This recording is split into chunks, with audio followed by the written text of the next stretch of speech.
I was an electrical engineer. I was an electrical apprentice before that.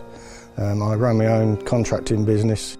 He was always very busy. In fact, as a family, really, we saw very little of him. He worked 7 days a week sometimes, often doing paperwork, and sometimes it was quite stressful. It was sort of about 40 years after, 35 I'd say, after my apprenticeship, that I started to get pains at the bottom of my chest here.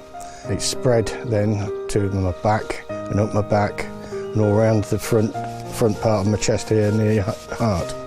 There was one particular day I came home and he was actually on his hands and knees and you couldn't hide the pain. And that was when he was taken into hospital, and it was the paramedic who actually said, "Have you worked with asbestos?" Not until he told me on that day I'd never heard of the disease. They sat us down in a chair and he more or less said to me, "You're going to die."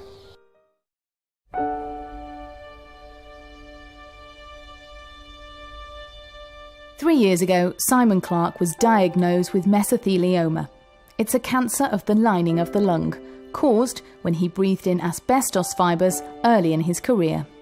We weren't given any protective clothing, no masks, nothing at all. No training, we had no knowledge of it. We had to go and crawl through all the loft spaces, where there was all the insulation, which sometimes was asbestos that had been pumped in.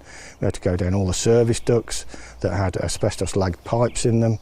We had to chop out walls, make holes in walls. Again, quite often they were lined with asbestos. It's almost impossible to estimate just how much asbestos there is out there. Just about any building constructed before the year 2000, you could probably assume that it's got asbestos in it somewhere. The places where you'd probably find asbestos in an average building is in corrugated roofing, in ceiling tiles, lino. You could have asbestos lagging around pipes. Often you can find it above ceiling voids. Asbestos you'll find in many different places, including Artex that you find in many domestic homes. There are around 5,000 deaths from asbestos-related diseases every year. That's compared to an average of 1,700 deaths on the UK's roads. That means asbestos-related diseases are claiming the lives of 94 people a week, or 14 people every day. All trades and professions that work in a building that's being maintained or refurbished could be at risk of breathing in asbestos fibres, because the fibres are invisible to the naked eye, they're in the air. Just one exposure to asbestos-containing material can cause cancer and terminal diseases, like Simon's mesothelioma. His diagnosis was immediately life-changing. It was only a few days after they diagnosed me, they had me in the operating theatre. I had a 6-hour operation. I had two hours in recovery. It's one of the biggest operations that you can do. It's like open heart surgery.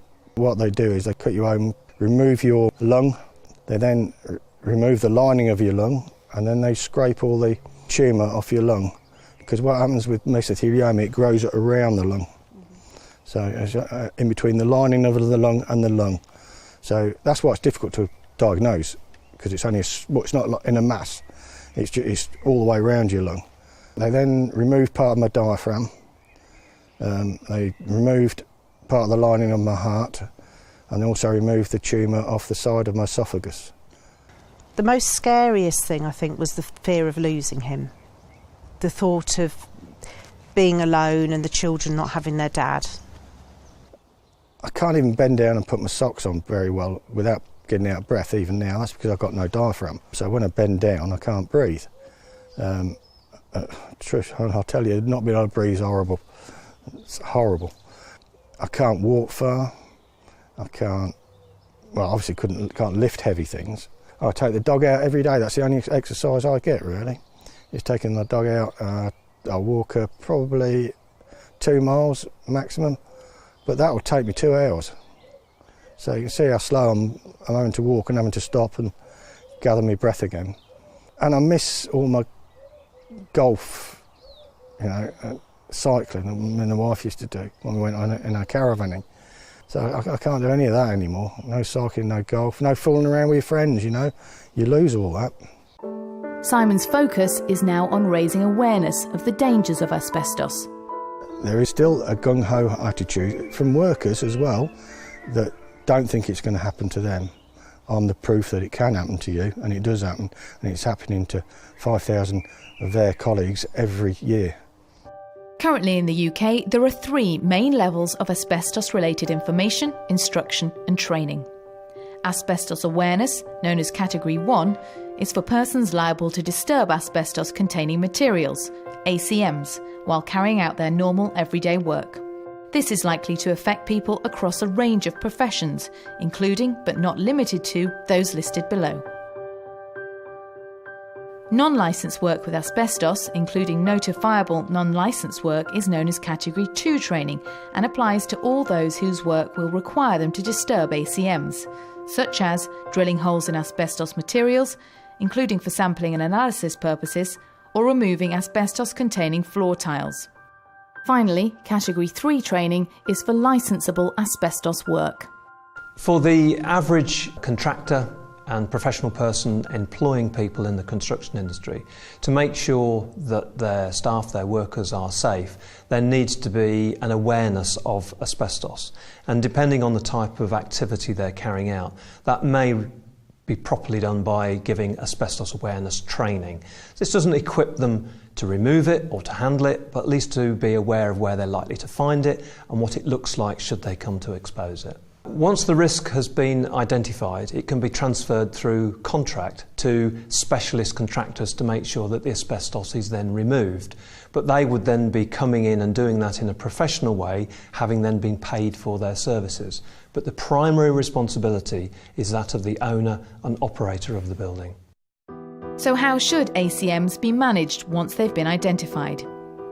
ACMs found to be in good condition should be left in position, protected and managed if they're not in vulnerable locations.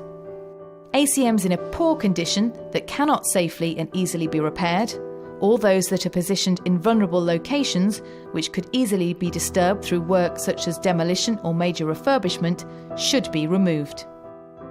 For now, Simon's mesothelioma is under control, but there is no cure for this disease. I still get sad and I still get upset on some days, and I'm in pain all the time. Pain doesn't go away. I'm on medication to painkillers every day, but you get used to that, and I can just about cope with that. But it's the upsetting things. It's the little things like, am I going to see my daughters go down the aisle? Am I going to be able to take one of my daughters down the aisle? God, that used to upset me. And it still does, very much. Because one thing as a dad, what you want to do is be able to take your daughters down the aisle. I feel sad about the future, really. I don't think about the future very much because we take each day as it comes, we take each month as it comes, and we just hope that Simon can live as long as he can, as healthily as he can. That's what we want. We want him to live healthily as he possibly can for as long as he can.